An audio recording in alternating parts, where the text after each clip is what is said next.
Atlet kalistenik bukan bocil FF, inget. Mata lo. Kalau di TikTok gue lagi handstand dikatain bocil FF. FF. Bocil FF bukannya backflip buset di masjid loh. Sekarang nggak lucu anjing. Tiba anak lu nih. Saking gila Wah, Pepe gitu. kenapa ini? Udah buat gua aja, buat gua. Tolongin. ada orang di rumah, ada orang. Aduh, bantuin dong, bantuin.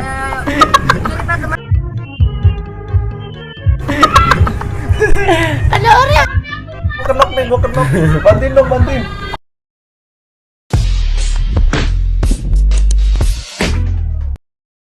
What's up family, it's Miran here. Where are you now? What you do? It's Miran here. I together with my friend Teguh and David. Dari SW mana? Dari SWBKT. Mantap. BKT juga. Iya, SPBKT juga. Ini teman gue yang berpengalaman sebagai atlet kalistenik. Jadi di sini I will give you any tips about healthy lifestyle, oke? Beberapa tentang yang harus lu ketahuin. Ini mulai dari pertanyaan-pertanyaan yang dari kemarin, dan ini juga banyak orang yang belum tahu tentang hal ini. Dan di sini gue akan menjelaskan langsung seberapa penting untuk push up dilakukan setiap hari. Menurut lu push up doang bisa gak ngebentuk badan? Cuman push up doang ya? Kalau menurut gue sih bisa. Dan itu pun harus penambah jika ingin fokuskan berat badan atau meningkatkan ini, harus menambahkan contoh sebagai protein kayak susu, kalau enggak Ya, paling enggak untuk nutrisi lah itu lah ya. Iya. Terus kalau untuk latihan paling enggak repetisi set itu juga ngaruh kan? Ngaruh juga. Ngaruh. Kalau misalkan kalian cuman di set sama repetisi cuman itu aja sebulan atau seminggu enggak ada kenaikan atau enggak ada upgrade muscle, kalian harus yang namanya pelajarin lagi muscle fiber. Oke? Atau yang disebut fiber muscle. Nah, di sini enggak sembarangan untuk push up, jadi ada temponya sekreatif mungkin kita memainkan push up. Ada push up ini terbagi 3 yang orang banyak ketahuin ataupun yang biasa variasinya digunakan oleh orang banyak. Paling enggak wide, terus close juga ya, reguler lah ya. Itu paling enggak digunain mungkin kalau udah atlet kalistenik kayak orang-orang ini, kayak kita lah, udah jadi pemanasan. Karena emang itu udah biasa lah, enggak berpengaruh untuk penguatannya lagi, karena kita udah keluar dari fase-fase basic lah ya. Nah, dari sini kita harus melakukan push up untuk yang namanya menambahkan massa otot. Bisa kok. Tapi kalau misalkan kalian cuma push up, temponya nggak tahu, kalian nggak punya kreatif, nggak punya skill kreatifnya, kalian nggak akan bisa untuk menambah massa maupun power. Power sih pasti udah dapat, tapi tergantung lah. Kalau ada kayak temen lu nih si itu kan, dia suka main set ya kan. Powernya nambah tapi kan kurang kalau untuk penguatan. Atau ke planks ya. Kalau untuk planks penguatan push up dapat, tapi ada caranya juga. Mungkin dia memainkan di efek scapula. Mungkin di video selanjutnya akan gue kasih tahu juga tutorial untuk planks. Seberapa banyak orang yang membutuhkan planks ya kan? Kita juga melihat dari dokumentasi ataupun testimoni beberapa orang yang memerlukan dari tutorial tersebut ya.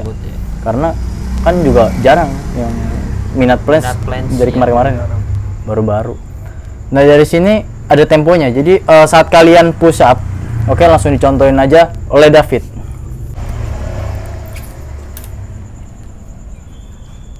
Oke, David sekarang nyontohin seperti push up reguler. Sekarang ini posisinya push up reguler karena sejajar dengan bahu. Jadi dia turun lambat selama 3 detik, 1 2 3, tahan di bawah. Tahannya agak segini. Oke, tahan sampai 3 detik, naik lagi cepet naiknya. Nah, turun lagi 3 detik, holdnya 3 detik. Seperti itu, oke? Jadi di sini kita mendapatkan 2 otot ya. Yang lu dapat di mana tadi? Yang lu rasain? Bagian bicep terus? Bicep sama otot Belakang ya? Iya, ada. Oke, kalau scapula, chest sama bicep mungkin udah dapat beberapa persennya, mungkin yang lebih, yang persennya tinggi di mana menurut lo? Menurut gua sih yang lebih dapat di ini bagian chest ya? Iya. Tergantung kita cara main ini, ada yang mainnya. Jadi pas udah ngedorong nih. Iya benar. Nah, dadanya tuh dikencengin ya, di apa? Kayak di push ya, dikencengin gitu lah. Gitu dapat dada langsung kena di situ, karena Kayak lu contoh ada yang bisa gerakin dada ya kan, coba gue kasih tahu gue gerakin dada kan, nah kayak gitu kan, ini kan namanya udah ke muscle connection, oke? Dia udah berani memainkan muscle connection. Apa itu bang? Ada nanya nih, muscle connection itu apa? Penghubungan antara otot ketika kalian memainkan suatu gerakan untuk memfokuskan atau membentuk otot tersebut. Jadi contohnya kalau kalian pull up, karena tiangan di situ gelap juga bos, nggak mungkin kita peragain juga. Pull up nih, kita tarik. Kita kalau ada orang yang pakai power, ada juga yang menggunakan powernya setengah. Ada yang mungkin kalau 80% nggak mungkin pakai power semua, karena 20%-nya kita pakai foam 20%, powernya adalah 80%. Ada juga yang kalau power biasanya orangnya mainnya cepet kayak gitu, kayak istilahnya dia ingin meningkatkan power, jadi dengan bebannya ringan di set yang banyak, setnya juga ringan, repetisinya yang banyak. Iya, repetisinya banyak. Itu contohnya kayak buat atlet-atlet max reps lah ya. Max reps itu ngaruh lah ya. Kalau lu itu berpengaruh banget sih. Ngaruh lah ya. Oh itu. Sering-sering ngeset. Jadi perkembangan untuk menambah repetisi ataupun set itu bisa menambah kekuatan kalian. Gue pengen nambahin repetisi pull up. Lu lihat video gue sebelum ini ya. Lu simak juga. Maksud gue, lu simak, lu peragain juga. Jangan lu tonton doang. Kalau bisa lu download juga. Gue nggak rugi kok. Gue cuma 4 menit juga. Itu juga waktu luang gue, soalnya gue kan agak ada kerjaan ya kan. Dari sini kita memainkan otot, contohnya kita menggunakan ini sebanyak paling nggak minimal 7 set. 7 set nih khusus di bulan Ramadan. Kalau kalian ingin tahu program di bulan Ramadan untuk olahraganya, program latihannya ada, gue udah jelasin di situ. Oke, menggunakan papan tulis, bahkan seputarnya semuanya secara detail gue lengkap di situ. Seperti workshop aja, workshop gratis kapan lagi ya kan. Tapi kalau di sini kalian harus belajar yang namanya muscle connection, penghubungan antara otot. Jadi kalau kalian push up, kalian rasain di bagian otot, kalian rasain. Jadi kalau kalian rasain, nggak mungkin kalian bisa main cepet. Jadi main lambat. Habis ubah yang tadinya misalkan kalian menggunakan P-bar seperti tadi, coba. Enggak, maksudnya lu duduk aja. Enggak, kasih lihat aja P-bar gitu. Nah, P-bar ini menggunakan alat push up ataupun kayak bangku, kayak bangku ataupun kalian pakai sendal contohnya ya, itu buat sementara aja. Dari situ kalian bisa mengubah contoh gripnya seperti gini, ada yang begini vertikal ataupun horizontal. Jadi seperti itu bisa diubah kok, karena jadi kalian ngubah bentuk garis miring aja ya, itu udah ngaruhnya beda ya, beda ya. Ada yang kalau kita di sini kan kenanya di sini middle tricep ya. Iya, middle tricep. Nah, gitu. Jadi kalau kalian tanpa alat itu, kalian gunainnya udah gini nih, push up-nya udah gini, udah dah nggak usah push up, mending itu salah soalnya. Bisa malah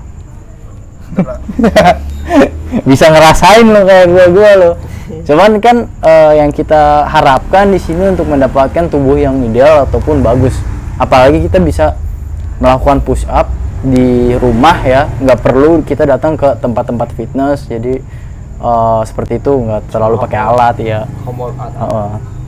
Home workout kita bisa ngebantu lah aktivitas sehari-hari menjadi lebih ringan, bahkan lebih efektif aja. Yang kalian harus jalankan itu pertama dari push up tadi, tempo, intinya main tempo. Tadi kalian negatif turun negatifnya itu 3 detik, holdnya terserah kalian mau holdnya di setengah ataupun di bawah, loss ataupun di setengah juga nggak apa-apa, nggak masalah. Kalian bisa atur sendiri, bisa disesuaikan, karena sekreatif kalian bisa membuat itu, kalian bisa mendapatkan muscle yang terbaik kayak gitu menurut gua. Tapi nggak harus juga, kecuali kalian upgrade lah, kayaknya udah nggak ada rasanya nih, setnya tambahin lagi, setnya ditambahin, bukan repetisinya, justru setnya.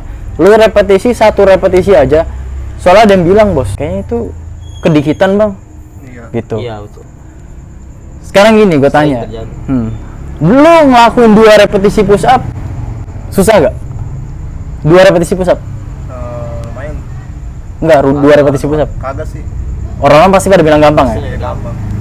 Tapi kalau dia 2 repetisi push up itu dilakuin selama 3 menit, coba lu bayangin, 3 menit lu ngelakuin 2 push up 3 menit, lambatnya segimana tuh? 2 menit Iya, pasti lu belum 1 menit aja gemeter sih udah gini-gini nih. Iya, udah gini-gini. Kan gitu pelajarannya. Jadi sebelum lu mencoba, jangan ngelihat dari bajunya nih. Lu lihat orang buka baju kayak gini, gimana dalamnya ya kan? Lu lihat juga, jangan lihat bajunya gembel nih. Kita lihat dari situ sekreatif kita. Kedua, kalian perhatikan makan kalian. Contoh, makanan keseharian yang biasa, misalkan pagi-paginya nih lu makan bubur kacang hijau ataupun pisang ataupun makanan-makanan ringan. Kan kalau Indonesia kan udah tradisi ya. Gue bukannya mecahin tradisi enggak, tapi ini gue lebih kepada kesehatan aja gitu. Iya. Walaupun ini kopi siapa? Wah. Itu lah. Nah itu. Dingin, Le. Dingin, kampret. Dia diaduk kan ya? Kagak manis. Belum diaduk ya? Bagaimana? Ngopi. Berasa gak sih? Berasa. Tadi kayak hambar aja. Udah ya, minum dulu karena haus banget. Nah, dari situ makanan kalian yang perlu tahu adalah protein 30 gram paling enggak sehari. Paling enggak segitu. Itu udah mencukupi lah. Ini apalagi di bulan puasa. Iya, di bulan puasa masalahnya kan. Di bulan puasa ini kalian mengatur makanan itu di selama berapa jam tuh? Ya kan? Dari buka sampai sahur. Itu udah gue jelasin juga. Kalian bisa scroll lagi mengatur pola istirahat. Pola istirahat emang agak susah. Paling penting sih itu. Paling penting. Padahal paling susah. Gua sendiri pokoknya jangan ngikutin gua. Kok lu nggak ngamalin tapi lu ngamalin ke orang. Sekarang gini, ada orang yang berpendapat tentang orang ini, dia coach, oke? Dia bisa untuk dirinya sendiri tapi nggak bisa untuk orang lain. Kalau gua, dia nggak bisa buat sendiri tapi bisa buat orang lain gitu. Lebih baik mana? Nggak bisa buat sendiri tapi bisa buat orang lain. Sama bisa buat sendiri tapi orang lain nggak bisa. Buat orang lain nggak bisa. Ya buat sendiri nggak bisa, buat orangnya bisa lah. Nah, lebih manfaat dia kan? Manfaat dia, iya. Iya. Kita ibaratkan kan Iya. ilmu Tapi kita juga perlu ngerasain punya pengalaman juga gitu kan. Kalau orang lu punya coach, dia nggak berpengalaman soal itu asal nyuruh baik, asal nyuruh aja gitu. Itu udah nggak bener. Maksud gua dia belum ngerasain aja, belum ngerasain pahitnya aja udah nyiksa orang kayak gitu. Oke, kalian bisa catat ini ya, bisa dicatat. Kalau kalian download video ini kalian bisa catat. Tadi udah diperagain juga caranya. Itu tempo push up yang terbaik. Maksud gua kalian atur sesuai repetisi set maupun restnya juga, total rest antar set atau repetisi kalian ukur juga temponya. Baru kalian lakukan setiap hari, bikin jadwal, program, schedule, bahkan planningnya untuk seharian kalian. Oke, gua Rian Sultonik dan gua Teguh Aesthetics dan David Copperfield. asik. Ya, bisa terbang. Bisa terbang. Enggak. Oke. See you guys tomorrow.